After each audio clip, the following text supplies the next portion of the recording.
Opa, bom dia. Beleza? Bom dia, boa tarde, boa noite. Pra mim, bom dia. 8 horas da manhã, 30 graus em Vitória, Espírito Santo. Hoje num trânsito mais puxado, esse horário é bem mais difícil aqui nas pontes que ligam a região da Grande Vitória. Meu objetivo nesse bate-papo aqui de hoje é comentar alguns aspectos sobre pesquisa com o usuário, partindo um pouco do modelo que o Donald Norman, que foi o tema do meu último vídeo, oferece pra gente, né? O que o modelo dele nos abre de possibilidades para você pesquisar os usuários. E depois eu vou apresentar algumas limitações desse modelo mais popular e apontar caminhos aí que podem ser explorados com uma outra teoria que o Norman até cita no trabalho original dele, mas que com pouquíssima atenção, e que ela tem possibilidades espetaculares para você poder entender melhor o comportamento dos usuários. Você chegou aqui agora, muito prazer aí, meu nome é Hugo Cristo, eu sou designer, professor do curso de design da UFES, sou doutor em psicologia, e todos os dias quando eu saio de casa para o trabalho aí, nesse mesmo percurso que eu faço há 20 anos, eu coloco uma câmera de ação aqui no console do carro, boto para gravar, vou batendo papo durante o trajeto, não edito, não faço pós-produção, o que der tempo de gravar no trajeto deu. E no final do dia eu subo para minha conta no YouTube. O canal do YouTube estava meio abandonado e agora ele está funcionando aí. Esse é o 7º vídeo, fechando um ciclo aí de praticamente uma semana de produção. Recomendo muito que vocês assistam os vídeos anteriores, que eu dou um pouco do tom do canal, falo sobre minha concepção de design, como é que o design se relaciona com a psicologia, com a computação. Já dei exemplo de pesquisa aplicada e gastei um pouco de tempo falando sobre o trabalho do Norman, que é um nome importantíssimo por enquanto dessas 3 áreas, né? Menos um pouco da computação, mas hoje em dia ninguém separa mais nada, né? Então ele está em todas. Muito bem, vamos lá. O que eu comentei quando eu estava falando do Norman, que é uma das principais contribuições dele? Ele propõe um modelo para você compreender o processo de uso de artefatos, sistemas, objetos de design de maneira geral, baseado numa ideia muito interessante, que é o designer, ele tem um modelo conceitual que ele elabora quando ele projeta o artefato, o sistema, que seria como que esse negócio funciona, se as interações possíveis, o tipo de resposta que o sistema dá para cada ação que o usuário realiza, e aí a estrutura, a aparência, quer dizer, a disposição dos elementos da interface, isso vale para tudo, vale de uma maçaneta de porta, um painel de carro, uma cafeteira, uma caneca que você olha onde você bota a sua mão. Então tem toda uma história aí de perceber quais são as possibilidades para a ação que o objeto oferece. E o usuário, por sua vez, ele tem um modelo mental desse mesmo objeto, mas ele não é necessariamente igual ou consistente com o modelo do designer. Esse usuário ele tem um modelo às vezes intuitivo sobre o objeto, que ele não entende muito como funciona, e aí aos pouquinhos no uso desse objeto ele vai entendendo como é que esse negócio funciona, ele vai enriquecendo o modelo, esse é o termo que se usa, né? O modelo inicialmente ele é muito pobre, sei lá, pensa um objeto que você nunca viu, né? Quando lançaram, por exemplo, o primeiro iPod, assim, lá atrás, as pessoas tinham outras coisas para ouvir música, tinha um Walkman de fita, você tinha um Discman com CD, e aparece um iPod, você transporta algumas coisas do Discman, do Walkman para o funcionamento do iPod, mas tem muita coisa nova, então você meio que ajusta, né, o seu conhecimento antigo para a realidade nova e tenta aproveitar o veículo que salva, e aí você vai aos pouquinhos na interação com esse objeto, melhorando seu modelo mental. O que o Norman vai dizer é que a única forma que o usuário tem de dialogar com o modelo do design é por meio do objeto. Então, assim, lógico, tem manual de instrução, tem tutorial, alguém pode ensinar, mas não tem como o designer falar com cada usuário explicando o que acontece. Então tem um problema aí, né, que é um problema bem grave de usabilidade, que a gente tenta pelo próprio objeto comunicar as funções de maneira mais precisa, sem ambiguidade, para o cara poder aprender a usar. Essa aqui é a dinâmica, né? O que acontece nessa história toda é que esse modelo do usuário, ele tem uma série de questões aí que acaba que geram práticas, né, boas práticas que o Norman apresenta no livro dele, o Design Cotidiano, explicando como é que você poderia pesquisar os conhecimentos do usuário e incorporar, né, de alguma maneira isso aos objetos, melhorar a usabilidade e tal.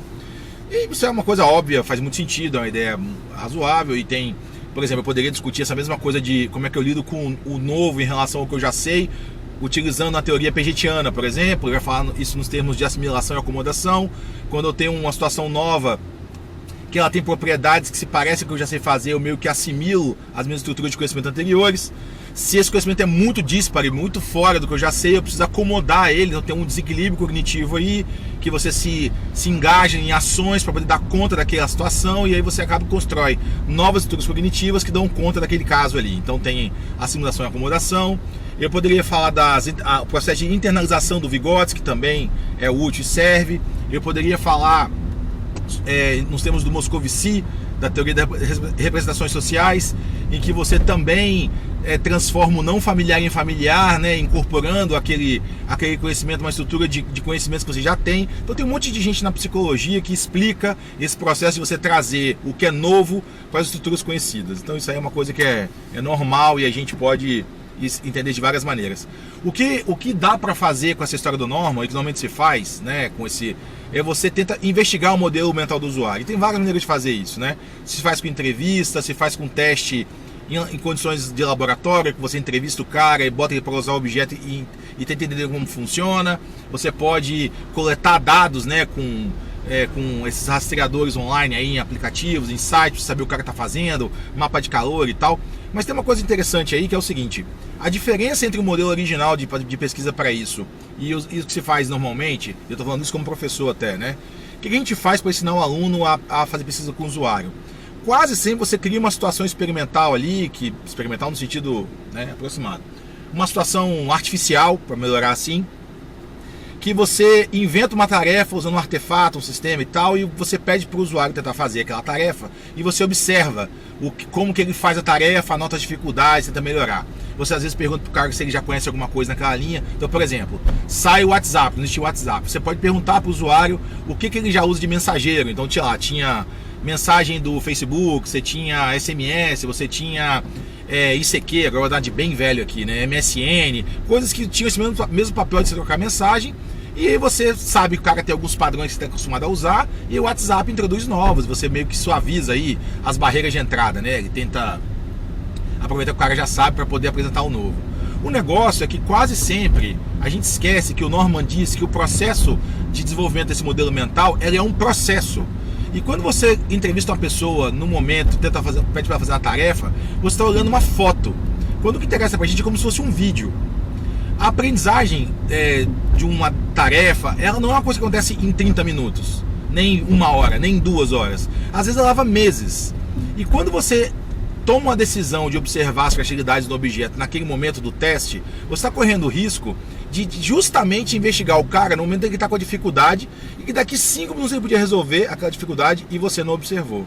Então tem uma questão que não é tanto do Norman, mas de maneira geral os testes que se fazem hoje em dia, eles são fotos. Eles congelam um tempo, um momento ali, que não necessariamente é o melhor momento para você fazer isso. Então, quando eu comentei no vídeo sobre pesquisa aplicada ao design, pesquisa em psicologia aplicada ao design, eu comentei que eu filmei, né, o teste que eu fiz da linguagem de programação que eu construí, as pessoas tentando resolver problemas no tempo, e analisei frame a frame. É porque tem isso, às vezes as coisas ela precisa de um tempo. No caso da minha tese, a tarefa era muito simples, era uma coisa muito elementar, com uma linguagem igualmente elementar, então você consegue perceber no espaço de tempo mais curto essas viradas cognitivas, mas esse não é o caso sempre. Então, o que acontece com a gente é tentar buscar cada vez mais alternativas para você investigar o comportamento do usuário de maneira um pouco mais que evolua no tempo, que você possa assistir esse enriquecimento acontecendo. Eu peguei o sol de frente agora, vai dar uma complicada na imagem aí, mas vamos lá, estou quase já nos finalmente da minha ideia da conversa aqui. Então, pensem que a gente precisa de alguma maneira entender que o processo ele se desenrola no tempo, e às vezes tem que dar tempo para a coisa acontecer. A teoria que explica como isso se desenrola é que é o problema. Ela pode postular essas mudanças ou não, quer dizer, ela deveria trazer nas suposições da teoria essa expectativa de como que essas descobertas se desenrolam no tempo. O Piaget faz isso muito bem. A gente tem o próprio teste clínico do Piaget, é um teste que se desenrola no tempo, que se apresenta contradições para o sujeito participando ali do teste, para ele ter condições de refletir sobre o que está fazendo quando tem um erro, por exemplo, tentar corrigir. Eu comentei isso no meu vídeo também sobre a minha tese, que no meu teste tem isso, né? Quando a pessoa erra, eu peço para ela explicar o que ela acha que aconteceu, ela pode voltar na tarefa dela e propor uma outra solução. Então, você tem que dar espaço à pessoa refletir sobre o erro também. É uma metacognição, né? Senão você se concentra só no erro que o cara teve, você vai ouvir uma explicação mais ou menos ali, mas você não dá a oportunidade dele repensar a ação dele no contexto do erro, para você ver como é que ele está raciocinando e enriquecendo esse modelo que o usuário desenvolveria, né? O modelo mental sobre esse objeto. Beleza. Qual que é a alternativa, né? Como é que se estuda essas questões no tempo? E existe uma outra teoria que eu comentei nos vídeos também, que se chama Teoria do Controle Perceptivo, que ela foi proposta por William Powers. O Norman comenta sobre ela também na nota de rodapé do livro dele. E essa teoria ela tem um negócio bacana aqui, um caminhãozão de cerveja na minha frente aqui agora, que provavelmente vai fazer uma sombra aqui que tá precisando, que o sol tá sinistro. Como que funciona essa teoria? Ela também é cibernética, a teoria do Norman é cibernética, tá, gente? Depois eu vou falar um vídeo só sobre cibernética para explicar um pouco, mas em termos gerais, esse termo feedback que vocês ouvem o tempo inteiro, feedback do sistema, feedback do objeto e tal, é um conceito que surge na cibernética, né? Que é como se fosse uma retroalimentação. Você vai ter o sistema ele responde, ele retroalimenta o usuário com respostas sobre os resultados das ações dele. Então ele tem condição de se corrigir, né, e ajustar o rumo do que ele está tentando fazer frente aos erros ou na obtenção de uma coisa que ele não queria. Ele tenta fazer uma coisa, aí ele não conseguiu o que ele queria, o sistema responde uma coisa para ele, e ele percebe que realmente não é o que ele queria, e ele ajusta a ação na próxima tentativa. Então, a teoria do controle perceptivo, ela tem uma coisa um pouquinho diferente, que ela introduz a noção de propósito no esquema cibernético. Para não avançar muito, não detalhar tanto essa história e só me concentrar na coisa do tempo, como que o tempo é importante para você observar o desenrolar desse raciocínio, desse pensamento sobre o artefato, sobre a tarefa, eu vou mencionar a aplicação psicoterapêutica da teoria do controle perceptivo, que se chama método dos níveis, ou método de níveis, né? É Method of Levels, que a gente chama. Eu tenho um colega argentino, psicólogo, que está disseminando essa teoria na Argentina, e a gente tem chamado lá de método de níveis, né? Então você tem uma história bacana, que é o seguinte: o método dos níveis ele é uma busca da pessoa por autoconhecimento sobre a sua condição de desconforto, de mal-estar, tá? É uma teoria que, como ela é baseada na ideia de controle, e não controle no sentido autoritário, tem um peso essa palavra controle, né? Como se fosse uma coisa autoritária e tal, não é isso. É porque a ideia é que os organismos, os seres vivos, as formas vivas, a coisa que elas mais fazem o tempo inteiro é tentar trazer a sua condição atual para um estado desejado, um estado que ele seja considerado ideal, satisfatório, ou, como a gente diz, na medida do organismo. É como se fosse a situação desejada. Qual que é a minha condição desejada quando eu estou dirigindo? Que não esteja só na minha cara. Como é que eu faço isso? Eu levo o carro para áreas da cidade onde tem sombra, eu passo protetor solar, eu tento sair de casa fora do horário de sol.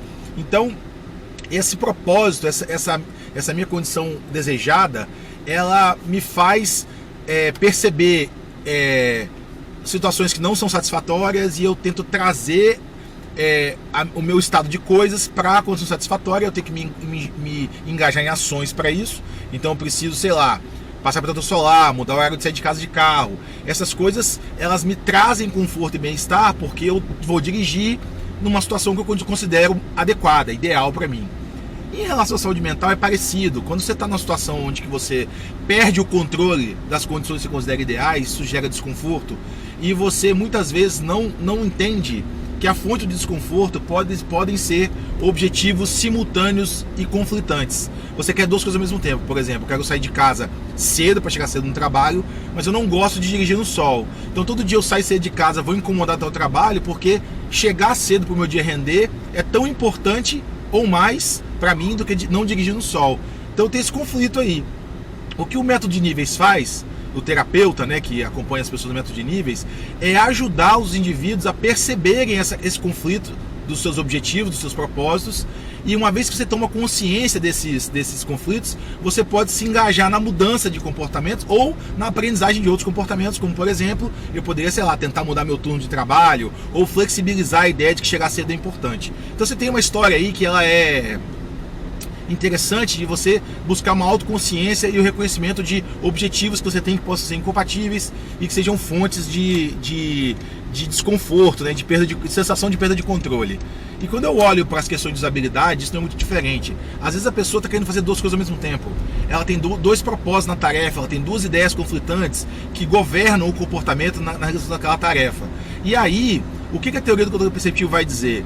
Que a aprendizagem é um processo inato que nos ajudam a reestruturar a nossa organização das estruturas de controle para que você consiga se adequar aos fatores ambientais que estão colocados ali, por exemplo, de maneira compatível com os seus objetivos, com os seus propósitos. É um negócio muito interessante assim, e que justamente por conta dessa busca por autoconsciência, é uma metacognição também, né? Mas ela precisa acontecer no tempo, ela tem que se desenrolar no tempo. Aí o sol melhorou um pouco agora. Porque você precisa de tempo para você subir. A gente fala de uma hierarquia, tá, gente? De estruturas de controle da cognição. Então, às vezes eu tô com uma questão que aqui tá num nível e que os motivos que me fazem ficar em conflito naquele nível estão no nível superior do meu funcionamento cognitivo. Então é uma coisa muito interessante que você consegue articular vários níveis de análise. A teoria ela começa nas terminações nervosas com sensações elementares e vai subindo em níveis que se retroalimentam, se comunicam. Um nível controla, né, os propósitos do outro, até que você atinja níveis muito mais altos, tipo de valores, crenças e tal. Então é um barato. Só que ela precisa de tempo. E assim como a psicoterapia, ela tem um tempo para se desenrolar e a pessoa conseguir atingir uma situação de autoconhecimento, de consciência das suas próprias ações. E como que é a parte mais bacana? O método de níveis preconiza que esse tipo de acompanhamento terapêutico acontece pelo número de sessões que o indivíduo precisar. E ele, inclusive, só procura a psicoterapia quando ele acha relevante. Tem uma questão de uma autonomia muito grande aí, que também tem a ver com uma noção de cibernética, que, na verdade, o terapeuta só acompanha o processo. Ele é muito mais escuta do que direcionamento, porque a pessoa ela se engaja nessa reflexão sobre suas próprias ações. Isso precisa de tempo. Então, quando você olha, por exemplo, as contribuições possíveis de uma teoria como essa, a pesquisa com o usuário, eu preciso sair da foto, daquele momento específico. Imagina, em uma sessão só de psicoterapia, o cara não vai se resolver. Ele tem que ter outras oportunidades de caminhar naquela discussão ali. É parecido o problema. Então o desafio nosso quando vamos investigar os usuários é ter tempo de trabalhar com eles, com o mesmo usuário, para você poder ver ali o desenrolar dessas questões de maneira, assim, a gênese delas, como é que elas aparecem, né? Tem um livro dos piagetianos que eu indiquei num outro vídeo, que se chama O Desenrolar da Descoberta da Criança. É um barato, e é o que eu usei na minha tese também. Ele tem como centro justamente essa análise funcional, né? Como é que a pessoa aprende a lidar com as situações problema, e você tem o surgimento, uma descoberta mesmo, de um procedimento que resolve o problema, mas que precisa de tempo. Então é uma coisa que você trabalha ali numa sessão mais longa, mais sessões. Então você observa a criança, no caso, evoluindo na resolução do problema, você dá tempo para ela fazer isso. Isso se parece mais com questões de educação, né, de escolarização, porque você não aprende tudo de um dia para a noite, você precisa de tempo, muita prática e tal. E o que o professor faz nessas situações que aplicam essa teoria do controle perceptivo da educação é não ser a pessoa que ensina, mas ser a pessoa que cria as condições para que o estudante tenha contato com condições ideais daquele problema. E quando ele vai aprendendo como que o estado de coisa deveria estar quando o problema está resolvido, ele vai internalizando lentamente as ações que levam ele mesmo a atingir as condições desejadas no problema. Então, o designer entrevistador também é um pouco isso, nessas pesquisas com o usuário. Ele não é um cara que direciona o comportamento do usuário. Ele cria condições para que o usuário perceba, sozinho, pelas ações dele, qual que é o estado desejado de coisas naquela tarefa. É uma baita teoria, gente. Eu vou falar mais sobre ela bastante. A mensagem principal da passagem da ideia do Norman, fotografia, para o Powers, como se fosse um filme, é que a teoria tem que ajudar você a explicar que diferença faz o tempo na análise. Isso é uma questão. Eu acho que a câmera deu uma soluçada aqui, que ela deu uma piscadinha. Então, só para voltar, que eu não vou editar nada, eu vou juntar um vídeo no outro e vamos embora. Você tem uma situação em que a teoria tem que ajudar você a olhar para a coleta de dados como foto, como filme, e explicar a mudança no tempo, como se fosse um sistema dinâmico. Se isso não acontece, a teoria vai só te ajudar a fazer uma entrevista pontual, uma análise pontual de dados e assumir que o fenômeno que você está observando teve uma consequência pontual e mais nada. Eu vou voltar nesse assunto depois. Sextou, né? Hoje é sexta-feira, acabou a semana, a primeira série de vídeos. Na semana que vem eu retomo. Valeu por acompanhar essa primeira semana aí. Cinto de segurança, respeito pedestre, protetor solar. Valeu, sextou.